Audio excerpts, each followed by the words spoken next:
नमस्ते। हम सब ने स्कूल की किताबों में पढ़ा है ना कि पहला विश्व युद्ध क्यों शुरू हुआ। भाई, ऑस्ट्रिया हंगरी के एक राजकुमार की हत्या हुई और बस पूरी दुनिया 4 साल तक जंग की आग में जलती रही। लेकिन क्या कहानी वाकई इतनी सीधी सादी है?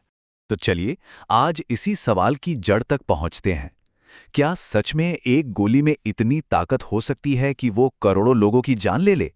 या फिर वो गोली सिर्फ एक मामूली सी चिंगारी थी और असल में तो बारूद का एक बहुत बड़ा ढेर था जो पहले से ही पूरे यूरोप में बिछा हुआ था, बस फटने का इंतजार कर रहा था।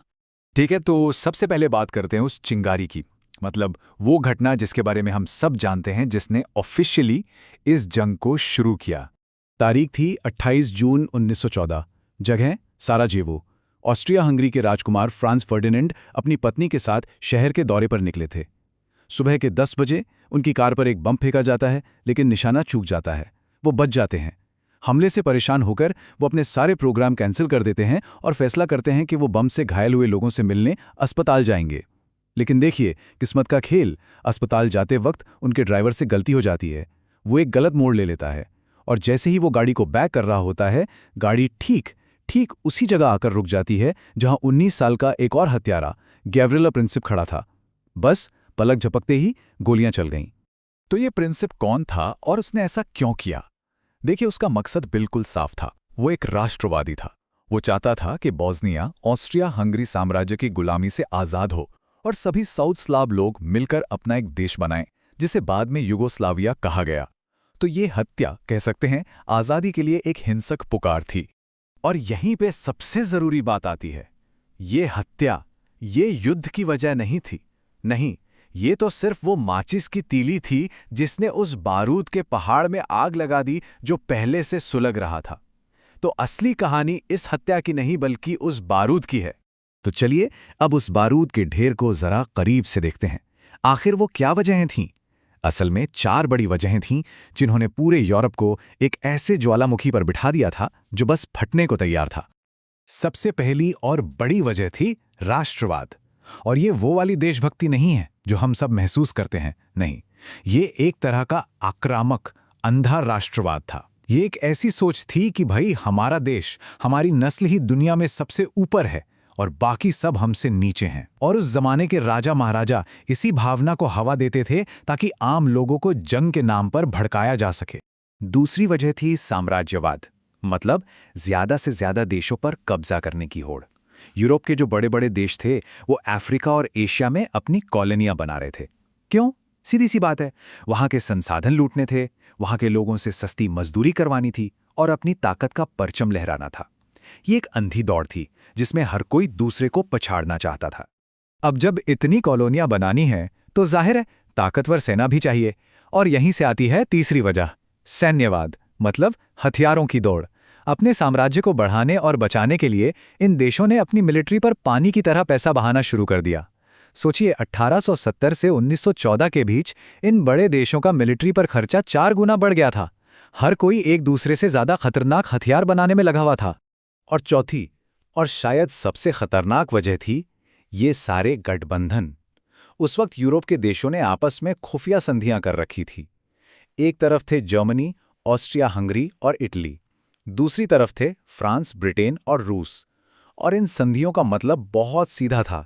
अगर मेरे दोस्त पर किसी ने हाथ उठाया तो मैं भी उसे नहीं छोड़ूंगा। मतलब एक पर हमला, सब पर हमला। तो ये था वो बारूद का ढेर। एक तरफ आक्रामक राष्ट्रवाद, दूसरी तरफ साम्राज्यवाद की होड़, फिर हथियारों की दौड़ और ऊपर से ये उलझे हुए गठबंधन। इन चारों ने मिलकर स्टेज पूरी तरह से सेट कर दिया था।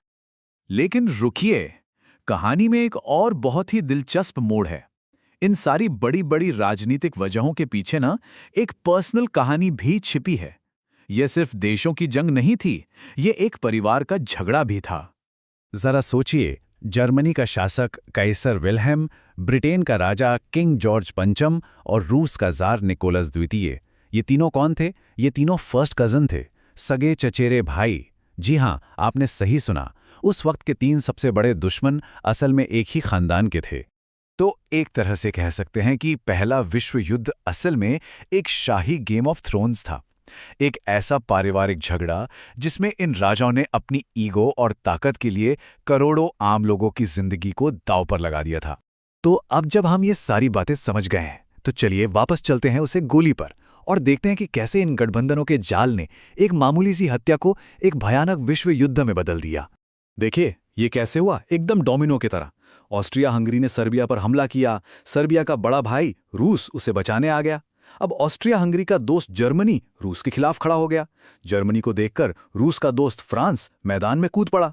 और फिर जब जर्मनी ने फ्रांस पर हमला करने के लिए बेल्जियम का रास्ता इस्तेमाल किया तो बेल्जियम की रक्षा की कसम खाए बैठा ब्रिटेन भी इस जंग में शामिल हो गया। बस देखते ही देखते कुछ ही हफ्तों में पूरा का पूरा यूरोप जंग की आग में जलने लगा। तो ये जंग शुरू तो की थी राजाओं ने महलों में बैठकर, लेकिन इसे लड़ा किसने? इसे लड़ने और मरने के लिए मजबूर किया गया आम लोगों को। अब सवाल ये उठता है कि लाखों करोड़ों आम लोगों को चंद ताकतवर लोगों की जिद और लालच के लिए लड़ने मरने को तैयार कैसे किया गया? जवाब एक शब्द में है, प्रोपागेंडा। उस दौर में सरकारों ने कवियों, लेखकों और अखबारों का इस्तेमाल करके जंग को एक बहुत ही गौरवशाली चीज की तरह दिखाया। ऐसा माहौल बनाया गया कि देश के लिए मरना सबसे बड़े सम्मान की बात है। और इस तरह के जोशीले प्रचार ने नौजवानों को फौज में भर्ती होने के लिए उकसाया।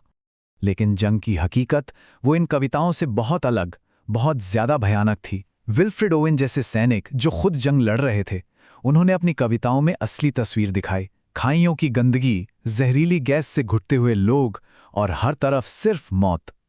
उन्होंने दुनिया को बताया कि देश के लिए मरना बहुत गौरव की बात है, ये एक बहुत बड़ा झूठ है।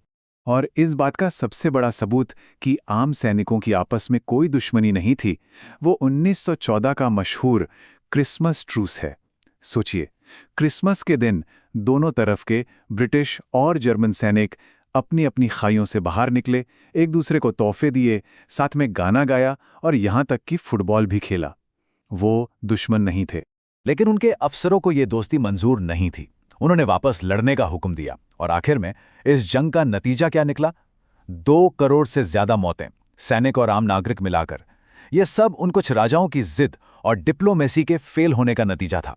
तो आखिर में बस एक ही सवाल बचता है, अगर जंग शुरू करने वाले राजा आपस में भाई बंधु थे और जंग लड़ने वाले सैनिकों की आपस में कोई दुश्मनी नहीं थी, तो फिर ये जंग असल में थी किसकी?